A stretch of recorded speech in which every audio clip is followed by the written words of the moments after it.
Good morning, or depending on when you're watching this, good afternoon, good evening, or good night. My name's Ross, and as always, told out of Voice of Radio. So today, it's time to look at what could rightly be called, at this particular moment in time, the best Pokemon deck. You see, the lovely folks over at LimitlessTCG.com have been running a fairly extensive online series. They've run 4 online tournaments that have got about 1,000 people on each.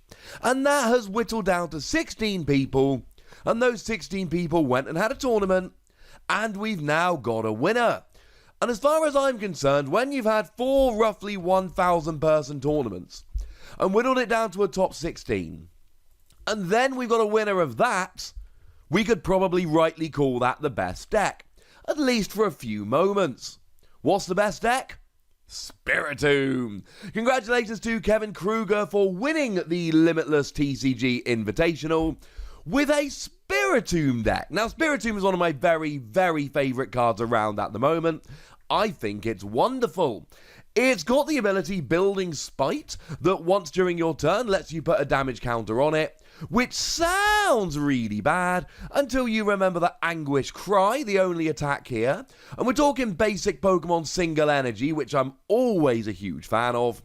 Does 10 damage base, plus 30 more for each damage counter on it. So of course here, if you get 5 damage counters on, you're doing 160 damage. That sounds pretty good to me.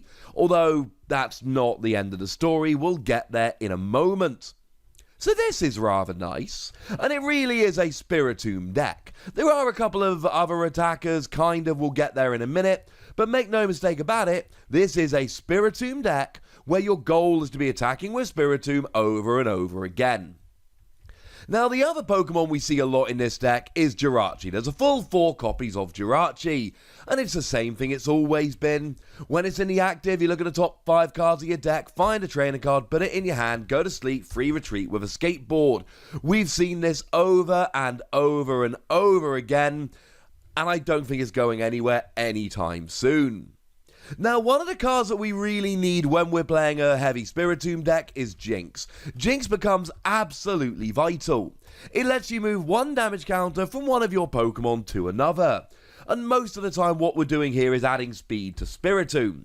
If I put 1 Spiritomb down, I get to put 1 damage counter on it. If I put 2 Spiritomb and a Jinx down, I get to put 2 damage counters onto 1 Spiritomb. If you really go for it and put 3 Spiritomb, 2 Jinx down, then you can actually get 3 damage counters onto 1 Spiritomb in one go, though that is most of the time a little bit aspirational. Now, in terms of other attackers, the one we've really got here is Buzzwole. Buzzwole becomes amazing. Buzzwole for a single energy does 120, as long as your opponent has exactly 4 prize cards remaining. And wouldn't you know, this is exactly the right amount of damage you need to get a one-hit KO on a free prize Pikachu and Zekrom. Bearing in mind that deck is everywhere right now. And because you're playing a single prize deck, you can very much manipulate this to make sure that your opponent will have 4 prizes remaining, and then you just attach an energy and go. You do need to play Mew in this deck. There is a copy of Mew, because otherwise your opponent can take 1 prize with Pikachu and Zekrom using Full Blitz, then take 2 prizes with Tag Bolt, because it hits the bench as well for 170, and then they've gone straight from 5 to 3 prizes, and you never get the 4 prize turn. That would be a very, very bad thing. We see a copy of Galarian Zigzagoon. Now, this is just, you play it from your hand to your bench, you get to drop 1 damage counter on one of your opponent's Pokemon. You've still at times got a fairly low damage output, so this can really help to hit those key numbers.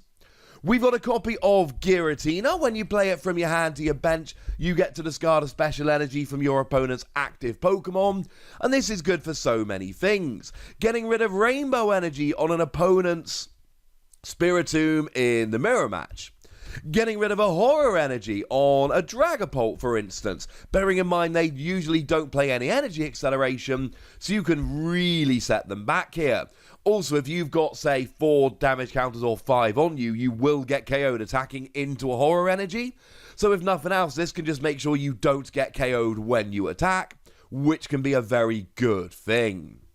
We've got one copy of Mewtwo here that lets you put a supporter card from your discard pile on top of your deck. It's just a way of recovering your supporters and making sure that the following turn you top deck into what you need. Though if you do want to draw right now, we do have one copy of Dedenne, and you never want to play Dedenne. Dedenne is not a card you ever really want to use, unless you're using it on the final turn of the game to draw that one last card you need to win. It's a low HP 2-prize liability that sits on your bench. But it discards your hand and draws 6 cards, and sometimes you just need to draw some cards here, so it's got to be done. If you got a bad start, this is your out. One copy of Oricorio. If you had a Pokemon KO the previous turn, draw 3 cards. Again, it can be a liability here, but you're getting Pokemon KO'd left, right, and centre because you're playing a very weak Pokemon that you're aiming to basically leave 10 damage away from being KO'd. So, yeah, this is pretty gosh darned important, ladies and gentlemen. So, I think it's a good thing that you play this. Just occasionally leave it in your deck, because it's not going to work every single game. And then we got one copy of Yveltal. Yveltal's really cool here. If the defending Pokemon has exactly 4 damage counters on, you get an automatic KO. Now, bearing in mind, if you've got 1 damage counter on Spiritomb, you will deal exactly 4 damage, which means you can then bring Yveltal up to get a 1-hit KO on anything. If there's any Pokemon you're really struggling to KO, hit it with Spiritomb for 4, and then Yveltal has got your back. It is an awkward Pokemon line, but at the heart of it, it's a Spiritomb deck that attacks with Spiritomb, has got a bunch of Pokemon to support Spiritomb and make sure you get Spiritomb rolling, and a bunch of extra little tricks so you can buy enough time to get your Spiritomb rolling. Now, in terms of energy, it is a bit awkward, I'm afraid. 4 rainbow energy is an absolute given. It's any kind of energy, but it also drops a damage counter on when you attach it. You're using this to build up the damage on Spiritomb so you can do more damage.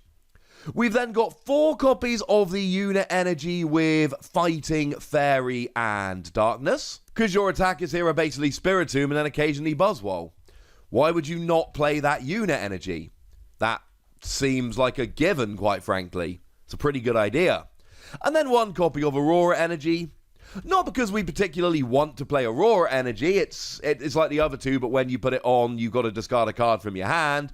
But actually, you can only play 4 Rainbow and 4 units, so you end up playing 1 Aurora Energy. Now, in terms of your trainers here, there are a bunch of stuff we would usually expect. 4 Professor's Research, discard your hand, draw 7 cards, fastest, most aggressive draw supporter in the format. 4 copies of Marnie. You and your opponent both shuffle your hands and put them on the bottom of your deck. You draw 5, your opponent draws 4. Decent draw plus a bit of disruption. 2 Boss's Orders for Gusting, dragging Pokemon off the bench to KO them. 4 copies of Quick Ball because you're playing an entirely basic deck. 2 copies of Great Ball. Look at the top 7 cards of your deck, find a Pokemon, put it in your hand.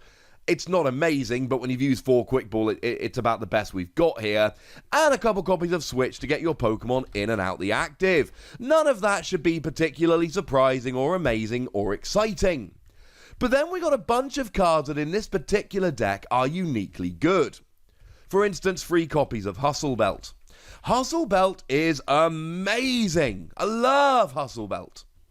You see, what Hustle Belt does, if you've got a Pokemon with 30 or less HP, and some damage on, you got to have damage on, you do an extra 60 damage.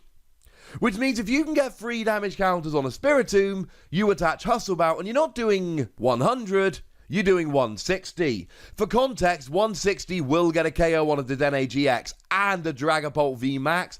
It is an extremely important number. And though it can be difficult to pull off, using 1 Spiritomb ability, Rainbow Energy, and a second Spiritomb with Jinx, you can do this in one go. You can go second against a Dragapult deck and get a KO, although they won't have a VMAX if you go second, or get a KO on a Dedenne or whatever.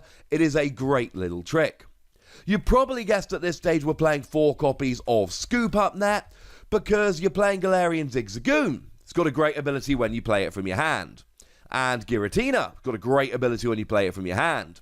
And Mewtwo, that's got a great ability when you play it from your hand. Scoop Up Net becomes really good in this deck. We've got one copy of Great Catcher. Discard a couple cards from your hand, gust a Pokemon up from the bench.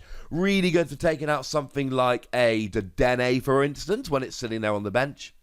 One copy of Lana's Fishing Rod grabs a Pokemon and a Pokemon tool back, bearing in mind I've just told you how good Hustle Belt is.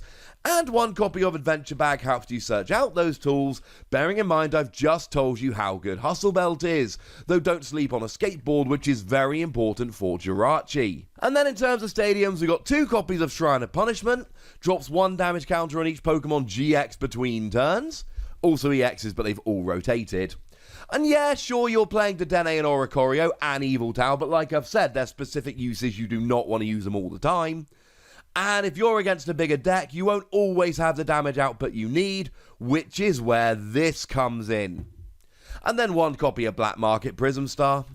Black Market Prism Star is awesome if your opponent doesn't have an answer to it. It says that Darkness Pokemon with Darkness Energy attached give up 1 fewer prize when KO'd, so it basically means that your opponent can KO Spiritomb, they just won't take a prize for KOing it, and that's a pretty big advantage for you. I love this deck. I love Spiritomb, and this is one of those awkward decks that takes a long time to actually get working, and takes a lot of effort to play, and you got to do different things every game, and it's an awkward deck using underused cards, and for that reason I absolutely love it. But I would like to know what you think, so let me know in the comment section, would ya? Go nuts, be nice, and then make sure you like this video, subscribe to this channel, follow me on Twitter at @TheWasi, and Twitch for some live action at twitch.tv/PTCGRadio. If you want to support the channel, get some bonus podcasts and all that good stuff, head on over to patreon.com/PTCGRadio, where you can do exactly that. But by far the most important thing, as always, look after yourselves till next time, would ya? Thank you very much for watching. My name's Ross, and you've been watching PTCG Radio.